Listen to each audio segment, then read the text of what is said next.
അമ്മാവനെ അറസ്റ്റ് ചെയ്തുകൊണ്ട് പോയപ്പോ SI അതിന്റെ കാരണം പറഞ്ഞില്ലേ അമ്മായി? ഇല്ല, സ്റ്റേഷനിൽ ചെന്നിട്ട് കാര്യങ്ങൾ പറയാന്ന് പറഞ്ഞിട്ടാ അങ്ങനെ കൂട്ടിക്കൊണ്ടു പോയത്. എന്നാ പിന്നെ സ്റ്റേഷനിലോട്ട് ചെന്നുകൂടായിരുന്നോ കാരണം അറിയാൻ? ഇനിയിപ്പോ അയാളെ അമ്മാവനെന്നൊന്നും ഞാൻ വിളിക്കില്ല, വാമൻ എന്നേ വിളിക്കത്തുള്ളൂ. അയാളെ അറസ്റ്റ് ചെയ്തുകൊണ്ട് പോയതിന്റെ പിന്നാലെ വേറൊരുത്തനെ കൂടെ അറസ്റ്റ് ചെയ്തുകൊണ്ട് പോയിട്ടുണ്ട്, ആ പ്രതാപനെ. അവരെ രണ്ടാളെ ഒരുമിച്ച് അറസ്റ്റ് ചെയ്തിട്ടുണ്ടെങ്കിൽ അതിന് വ്യക്തമായിട്ടൊരു കാരണം കാണും. ആ കാരണം അമ്മായിക്കറിയില്ലേ? അറിയാമെങ്കിൽ പറയാമായി. എനിക്കൊന്നും അറിയില്ല. ഒരുത്തനിപ്പോ കോമ സ്റ്റേജിൽ മുകളിലേക്ക് കണ്ണുനട്ട് കിടക്കുകയല്ലേ? അതാണല്ലോ അമ്മായിയുടെ ആദ്യത്തെ വിഷമം. പിന്നെ ഒരു സങ്കടം കൂടിയുണ്ട് അമ്മായിക്ക്. സ്വാതിയുടെ കല്യാണം കഴിഞ്ഞിട്ടില്ല. അവളെ മാന്യമായിട്ട് കെട്ടിച്ചുവിടാൻ ഞാൻ ഒരുക്കമായിരുന്നു. പക്ഷേ എന്റെ അച്ഛനെ കൊല്ലിച്ചവന്റെ മോളെ ഞാൻ സഹായിക്കേണ്ട കാര്യമുണ്ടോ?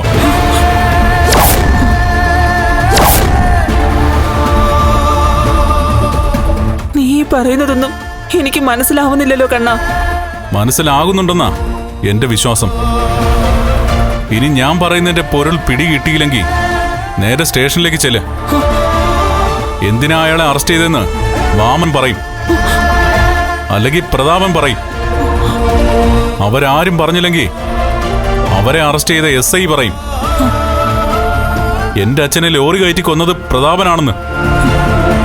അങ്ങനെ കൊല്ലാനായി പ്രതാപന് കൊട്ടേഷൻ കൊടുത്തത് വാമനാണെന്ന്.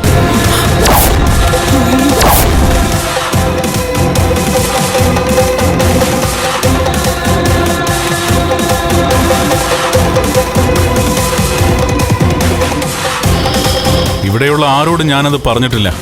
കാരണം വാമന്ന കരുണയും മഹിയും ഈ വീട്ടിലെ മരുമക്കളാക്കിയത്.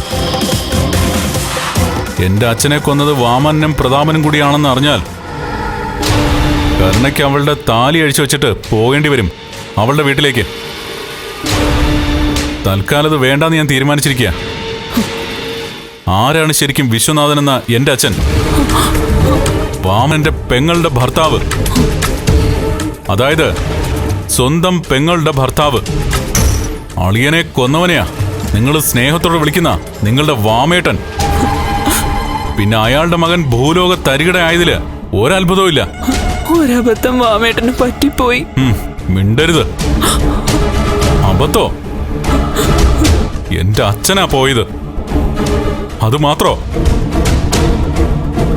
എന്നാൽ അത് കഴിഞ്ഞിട്ടും പ്രതാപന്റെ വാമന്റെ ഉള്ളിലെ കൊലയാളി അടങ്ങിയില്ല. അന്ന് വർക്ക് സൈറ്റിൽ നിന്ന് എന്റെ മഹിയെ തള്ളിയിട്ട് കൊല്ലാൻ നിങ്ങളുടെ ഭർത്താവ് ശ്രമിച്ചില്ലേ? ആ ശ്രമത്തിനൊടുവിലല്ലേ അയാൾ ചെന്ന് നടുപിടിച്ച് വീണത്. അതൊക്കെ പോട്ടെ, വാമനാണ് പ്രതാപന് കൊട്ടേഷൻ കൊടുത്തതെന്ന് അറിയാതിരുന്ന സമയത്ത് വാമൻ മഹിയെ ബ്ലാക്ക്മെയിൽ ചെയ്യാൻ നോക്കിയില്ലേ? മഹിയുടെ കയ്യിൽ നിന്ന് പണം തട്ടാൻ നോക്കിയില്ലേ?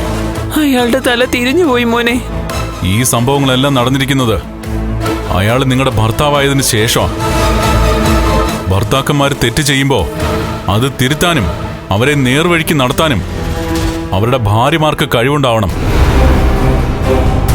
അല്ലെങ്കിൽ സ്വന്തം ഭർത്താവ് കുടുംബത്തിന് ബാധ്യതയായി തീരും.